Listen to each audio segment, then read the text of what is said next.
ബി.ജെ.പിയുടെ സംസ്ഥാന committee office നാളെ ഉദ്ഘാടനം ചെയ്യാനിരിക്കുമ്പോൾ മലയാളികളായ ആളുകൾക്ക് അറിയാനുള്ള കൗതുകമുള്ള ഒരു കാര്യം, ബി.ജെ.പിക്ക് നാളെ ഒരു മുഖ്യമന്ത്രി ഉണ്ടാവുകയാണെങ്കിൽ ആ മുഖ്യമന്ത്രിക്ക് ഇരിക്കാനുള്ള ഒരു സ്പേസ് ഇതിനകത്തുണ്ടാകുമോ എന്നതാണ്. അതുണ്ടെന്നും ഇല്ലെന്നുമുള്ള ചർച്ചകൾ പലതരത്തിൽ നടക്കുന്നുണ്ട്. അതിലേക്ക് വരുന്നതിന് മുമ്പ് നമുക്ക് ഈ ഓഫീസിലേക്ക് കയറിയാൽ അതിമനോഹരമായ ആധുനിക സൗകര്യങ്ങളുള്ള ഒരു അടിപൊളി ഓഫീസാണ് ബി.ജെ.പി തമ്പാനൂർ റെയിൽവേ സ്റ്റേഷനും KSRTC സ്റ്റാൻഡിനൊക്കെ മുമ്പിലായി സജ്ജീകരിച്ചിരിക്കുന്നത്. കയറി വരുമ്പോൾ തന്നെ ഇടതുവശത്ത് ഒരു റിസപ്ഷനുണ്ട്. അവരുടെ പാർട്ടിയുടെ ചിഹ്നമായ താമര അവിടെ വലിയ രീതിയിൽ വെച്ചിരിക്കുന്നു. ഒരു അടിപൊളി സ്പേസ്. അതിന് തൊട്ടിപ്പുറത്ത് ഒരു തൊട്ടിപ്പുറത്ത് കാണുന്നത് ഇതൊരു ഹെൽപ്പ് ഡെസ്ക് ആണ്. വിവിധ കേന്ദ്ര സർക്കാർ പദ്ധതികളെക്കുറിച്ച് ഇവിടെ വരുന്ന ആളുകൾക്കറിയാം.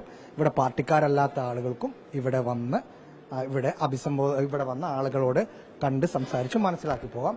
അതിനിപ്പുറത്ത് മറ്റൊരു സ്പേസ് ഉണ്ട്. ഈ സ്പേസ് എന്ന് പറയുന്നത് ഈ പാർട്ടിയുമായി ബന്ധപ്പെട്ട് പല കാര്യങ്ങൾ, ഇപ്പോൾ ഒരു ചികിത്സാ സഹായം അല്ലെങ്കിൽ ഒരു ട്രാൻസ്ഫർ, അത്തരം കാര്യങ്ങൾ നേടേണ്ട സാഹചര്യമുണ്ടെങ്കിൽ അത് ഇവിടെ ഒരു ബി.ജെ.പിയുടെ ഒരു സംസ്ഥാന ഭാരവാഹി എല്ലാ സമയത്തും ഉണ്ടാകും. ആ സംസ്ഥാന ഭാരവാഹിയോട് ഇരുന്ന് സംസാരിച്ചു പോകാം. 2 എൻട്രൻസ് ഉണ്ട്. ഒന്ന് നമ്മളിപ്പോൾ കയറി വന്ന എൻട്രൻസ് ആണ്, മറ്റൊന്ന് ഈ വശത്താണ്. ഇതിന്റെ ഗ്രൗണ്ട് ഫ്ലോറിൽ വാഹന പാർക്കിംഗ് ഉണ്ട്. അതിനുശേഷം കയറി വരുന്ന മറ്റൊരു എൻട്രൻസ് ആണ് ഇതിനകത്തുള്ളത്. കയറി വരുന്ന സമയത്ത് ആളുകൾക്ക് ഇരിക്കാനുള്ള സംവിധാനങ്ങൾ, ഒരു ഹോട്ടൽ ലോബി പോലത്തെ ഒരു ലോഞ്ച് ഇവിടെ സജ്ജീകരിച്ചിട്ടുണ്ട്. നല്ല അടിപൊളി ആയിട്ട് ഒരു 3 സ്റ്റാർ ഹോട്ടലിലൊക്കെ പോയാൽ എങ്ങനെയാണോ സംഭവം, ആ രീതിയിൽ അവിടെ ഇരിക്കുന്നു. MD രമേശ് അടക്കമുള്ള നേതാക്കൾ അവിടെ ഇരിക്കുന്നുണ്ട്. 2 പ്രതിമകളുണ്ട്. അതിൻ്റെ അകത്ത് ദീൻദയാൽ ഉപാധ്യായ അടക്കമുള്ള ആളുകളാണ് അതിലുള്ളത്. അകത്തേക്ക് കയറി വരുമ്പോൾ ഈ ഓഫീസ് KG മാരാറിന്റെ പേരിൽ തന്നെയാണ് ഈ ഓഫീസ് ഉള്ളത്. ഇതിനകത്ത് ഓപ്പൺ ടെറസിൽ ഓപ്പണായി കിടക്കുന്ന ഒരു സ്പേസിൽ KG മാരാറിന്റെ പ്രതിമ അവിടെ വെച്ചിട്ടുണ്ട്. അത് നാളെ അമിത്ഷായാണ് ഉദ്ഘാടനം ചെയ്യുന്നത്. ഇതിനുശേഷം ഇതിനകത്തുള്ളത്, ഇടതുവശത്തുള്ളത് മീഡിയ റൂമാണ്. അതിവിശാലമായ ഒരു മീഡിയ റൂം, എല്ലാ സംവിധാനങ്ങളുമുള്ള ഒരു അടിപൊളി ഒരു മീഡിയ റൂമാണ്. അതിനകത്ത് ഒരു 50-ലധികം ആളുകൾക്ക് ഇരിക്കാൻ പറ്റുന്ന തരത്തിലുള്ള ഒരു അടിപൊളി മീഡിയ റൂമും ഇവിടെ ബി.ജെ.പി സംസ്ഥാന കമ്മിറ്റി ഓഫീസിന്റെ ഭാഗമായി ഒരുക്കിയിട്ടുണ്ട്. അതിനിപ്പുറത്ത് ചെറിയൊരു സ്പേസ്, ഫുഡ് കഴിക്കാൻ പറ്റുന്ന സ്പേസും മറ്റുമാണ് ഗ്രൗണ്ട് ഫ്ലോറിൽ ഉള്ളത്. ഇനി നമുക്ക് ഫസ്റ്റ് ഫ്ലോറിൽ എന്തൊക്കെയാണുള്ളതെന്ന് നോക്കാം. ഫസ്റ്റ് ഫ്ലോറിലേക്ക് പോകാൻ സാധാരണഗതിയിലുള്ള ലിഫ്റ്റുമുണ്ട്, സ്റ്റെപ്പുമുണ്ട്. കയറി പോകുന്ന സ്ഥലത്ത് തന്നെ നരേന്ദ്രമോദിയുടെ ഒരു കോട്ട്സ് വെച്ചിട്ടുണ്ട്. അതിനപ്പുറത്ത് മുൻ പ്രധാനമന്ത്രി അടൽ ബിഹാരി വാജ്പേയിയുടെ ഒരു കോട്ട്സും ഇതിലേക്ക് കയറി വരുന്ന ആളുകൾക്ക് കാണാൻ പറ്റാവുന്ന തരത്തിൽ വെച്ചിരിക്കുന്നു. കയറി മുകളിലേക്ക് വരുമ്പോൾ പ്രധാനപ്പെട്ട ഹോളുകളുള്ളത്, കയറി മുകളിലേക്ക് വരുമ്പോൾ ഇടതുവശത്താണ് ബി.ജെ.പിയുടെ സംസ്ഥാന പ്രസിഡന്റ് മുറി. ഇവിടെ ദീൻദയാൽ ഉപാധ്യായയുടെ കോട്ട്സുകൾ, മോദിയുടെ, വാജ്പേയിയുടെയൊക്കെ കോട്ട്സുകളുണ്ട്. നേരെ കയറി വന്ന് ഇടതുവശത്ത് ആണ് ബി.ജെ.പിയുടെ സംസ്ഥാന പ്രസിഡന്റ്, ഇപ്പോൾ രാജീവ് ചന്ദ്രശേഖർ ഇരിക്കുന്ന മുറി ഉള്ളത്. ഇതാണ്, ഇതിനകത്താണ് ബി.ജെ.പിയുടെ സംസ്ഥാന പ്രസിഡന്റ് ഇരിക്കുന്ന മുറി.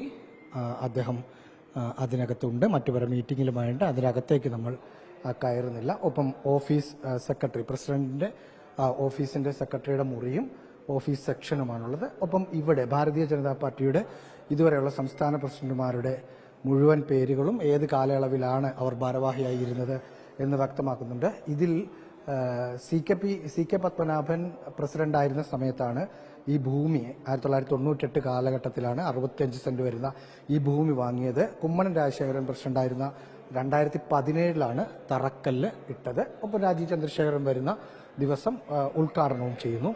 ഇതിനകത്തേക്ക് ഉള്ള 2ാം നിലയിലുള്ള ഒരു പ്രധാനപ്പെട്ട ഹോളുണ്ട്. ഒരു 400 പേരോളം ആളുകൾക്ക് ഇരിക്കാൻ പറ്റുന്ന ബി.ജെ.പിയുടെ പ്രധാനപ്പെട്ട പരിപാടികൾ നടത്താൻ മറ്റൊരു സ്ഥലം ഇനി അന്വേഷിക്കണം. പ്രത്യേകിച്ച് ബി.ജെ.പിയുടെ സംസ്ഥാന നിർവാഹക സമിതി യോഗമൊക്കെ ചേരുമ്പോൾ ഹോട്ടലായിരുന്നു ഇതുവരെ ഉണ്ടായിരുന്നത്. പക്ഷെ അത് മാറി ഒരു അടിപൊളി ഹോള് ഇവിടെ വെച്ചിട്ടുണ്ട്. നല്ല 400 പേർക്ക് ഇരിക്കാൻ പറ്റാവുന്ന ഒരു ഹോള് ഇവിടെ അറേഞ്ച് ചെയ്തിരിക്കുന്നു. ഈ ഹോളിൽ ഒരു പ്രത്യേകത, ഇവിടെ ഒരു ഭാരതാംബ, നമ്മുടെ ഗവർണർ വിവാദത്തിൽ കൊണ്ടുവന്ന ഒരു ഭാരതാംബയുടെ ചിത്രം കൂടി ഇവിടെ കാണുന്നു. ശ്യാമപ്രസാദ് മുഖർജിയുടെ ചിത്രവും ദീൻദയാൽ ഉപാധ്യായയുടെ ചിത്രവുമുണ്ട്. അതിന് നടുക്ക് RSSന്റെ കാവിക്കൊടി ഏന്തി നിൽക്കുന്ന ഭാരതാംബയുടെ ഒരു ചിത്രം കൂടി പെർമനന്റായി ഇവിടെ വെച്ചിരിക്കുന്നു എന്നാണ് മനസ്സിലാക്കുന്നത്. സ്വാഭാവികമായും അതൊരു ഗവർണർ കൊണ്ടുവന്ന രാഷ്ട്രീയ വിവാദത്തിന്റെ ഒരു തുടക്കം, അല്ലെങ്കിൽ അതിന്റെ ഒരു തുടർച്ചയായതിനെ കാണാം. വലിയൊരു ഹോള്. ഇത്രയും മാത്രമേ രണ്ടാമത്തെ നിലയിലുള്ളൂ. മൂന്നാമത്തെ നിലയിലുള്ളത് BJPയുടെ സംസ്ഥാന ജനറൽ സെക്രട്ടറിമാരുടെ മുറിയും ഒപ്പം വിവിധ മോർച്ച, മഹിളാ മോർച്ചയുടെയും മറ്റും വിവിധ മോർച്ചകളുടെ സംസ്ഥാന ഭാരവാഹികളുടെ റൂമുമാണുള്ളത്. അതിനു മുകളിലേക്ക് പോകുമ്പോഴുള്ളത് കിടക്കാനുള്ള റൂമുകളാണ്. ഒരു 3-4 അടിപൊളി റൂമുകളുണ്ട്. അതിൽ കേന്ദ്രമന്ത്രിമാരടക്കം ഉള്ള ആളുകൾക്ക് കിടക്കാൻ പറ്റുന്ന സൗകര്യമുള്ള മുറികളുണ്ട്. കൂടുതൽ ഡോർമെട്രികളാണ് അവിടെയുള്ളത്. ഇനി അറിയേണ്ട ഒരു പ്രധാനപ്പെട്ട കാര്യം, നമ്മൾ പറഞ്ഞു തുടങ്ങിയ മുഖ്യമന്ത്രി നാളെ BJPക്ക് ഉണ്ടാവുകയാണെങ്കിൽ ആ മുഖ്യമന്ത്രിക്ക് ഇരിക്കാൻ പറ്റുന്ന മുറി ഇതിനകത്തുണ്ടോ എന്നതാണ്. നമ്മൾ ഈ ഓഫീസ് മുഴുവൻ ചുറ്റിക്കറങ്ങിക്കണ്ടു. ഒരിടത്തും അങ്ങനെ ഒരു മുറി കണ്ടില്ല. അതേക്കുറിച്ച് BJPയുടെ സംസ്ഥാന ജനറൽ സെക്രട്ടറിയായ MD രമേശിനോട് ചോദിച്ചപ്പോൾ ഒരു ഉത്തരം അദ്ദേഹം തരുന്നുണ്ട്. ആ ഉത്തരം കൂടി കേട്ടിട്ട് നമുക്കിത് അവസാനിപ്പിക്കാം. ആര് വന്നാലും ഈ ഓഫീസിൽ ഇരിക്കാൻ സംവിധാനമുണ്ട്. അങ്ങനെ പേരൊന്നും എഴുതിയിട്ടില്ല. ഇപ്പോഴേ പേരെഴുതണ്ടല്ലോ, ആവും എഴുതിയാൽ മതിയല്ലോ. പാർട്ടി നേതാക്കന്മാരെല്ലാവരും വന്നാൽ അവർക്ക് താമസിക്കാനും കാര്യങ്ങൾ ചെയ്യാനുള്ള സംവിധാനം ഇപ്പൊ പാർട്ടിയുണ്ട്. ഇനി പ്രധാനമന്ത്രി വന്നാലും വേണമെങ്കിൽ ഈ ഓഫീസ് താമസിക്കാം, SPG സമ്മതിക്കുകയാണെങ്കിൽ. അതിനുള്ള സംവിധാനം ഞങ്ങളുണ്ട്.